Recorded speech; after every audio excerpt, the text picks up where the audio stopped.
Welcome to RG's TV. So sa video na to, mag-solve tayo ng problem sa ESA's board exam. Okay, from the subject Engineering Mechanics. Alright, so we have here a problem. A solid cylinder rolls from rest down an inclined plane 1.2 meters high without slip. So ibig sabihin yan, hindi natin ko-consider yung yung friction dito. Okay? So this is a conservative system na. Okay? Now, what is its linear velocity at the foot of the plane? Okay, so yung ating problem, parang ganito, meron tayong inclined plane, and then sa top, andun yung ating solid cylinder. So, meron tayong, siyempre, meron siyang radius, no? Okay? Now, siyempre, yung cylinder, if you let it roll, okay, ano mangyayari? 'Di ba? Kung parang rest siya dyan, ibig sabihin, okay, yung energy niya, okay, due to its position, will will be converted into other form. So ano 'yon? Siyempre kinetic, no? Okay, but dito sa problem binanggit kasi na siya ay solid cylinder. Okay, so that means, okay, dalawang types ng kinetic energy dito ang involved, no? 'Di ba? Yung ating kinetic energy, dalawa 'yan. Merong linear and meron tayong rotational. Okay? Rotational. Ayan. So, yung ating potential energy will be converted into linear and rotational, no, kinetic energy. So, at the bottom, siyempre, magkakaroon siya ng linear speed. Okay? So, lagi siyang tangent, no? And then, meron din siyang angular speed na omega. And this is 1 is B. Okay? So, again, the radius is R. Ayan. So, the height is 1.2 meters. Okay, so dito sa ating problem solution, ito yung ating reference na yung bottom. Okay, para yung potential energy at that level will be zero. Okay? So, yun. So, let's say this is position 1 and this is position 2. Okay, so now, by conservation of energy, okay, of energy, ayan. Yung total mechanical energy, okay, at position 1, no, should be equal to the total mechanical energy at position 2. Alright?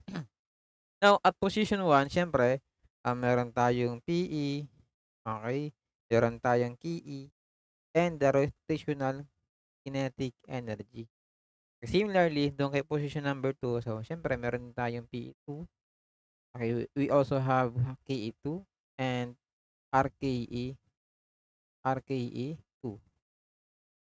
Okay? Now, at position 1, so sabi diyan, no, from rest. So that means our B here, B1 is 0. Okay? And of course, pag wala kang V, ayan, omega 1 is also 0. Okay? Sa ating second point, so meron na tayong bagong speed, let's say that is V, yung ating B2 na, and our omega sub 2 is omega na lang, no. Okay, para mabawasan yung ating subscript. Okay, subscripts. Ayan. So, since from rest tayo, yung ating initial KE and RKE is 0, no? Are both 0. Okay?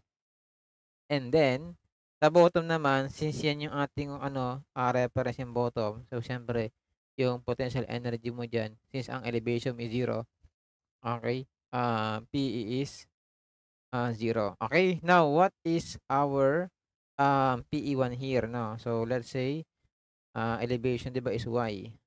So, Y sub 1, no? Pwede naman H 'yan kasi yung second level mo is 0 na, 'no. Okay, so, PE1 natin siyempre ano lang siya, 'no, MGH.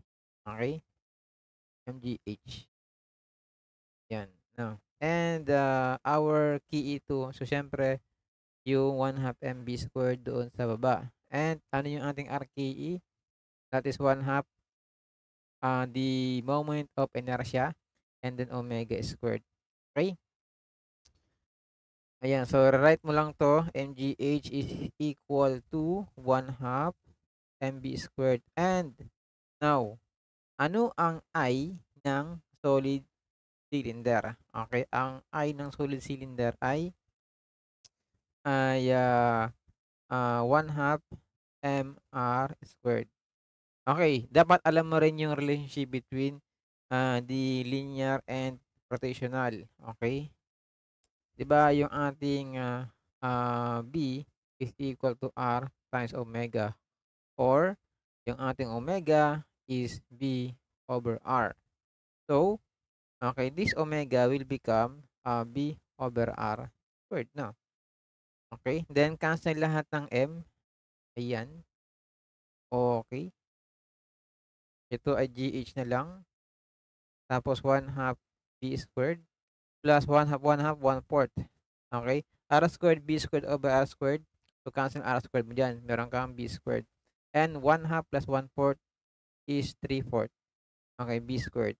And solving for B, we will get the square root of 4GH over 3. Now, with H is equal to 1.2 and our G, usually ang ginagamit dyan is 9.81 or 9.8. No? Depende sa problem kung may given na meter per second squared. Okay? Ayan. So, square root of 4 times 9.81. Okay? Times H is 1.2. Then over 3. Okay? So, by using your calculator, na this will give us 3.96 meter per second. So, the linear velocity at the foot of the plane is 3.96 meter per second. Alright, so yun lang. No, sana nasundan nyo yung ating solution. And thank you for watching.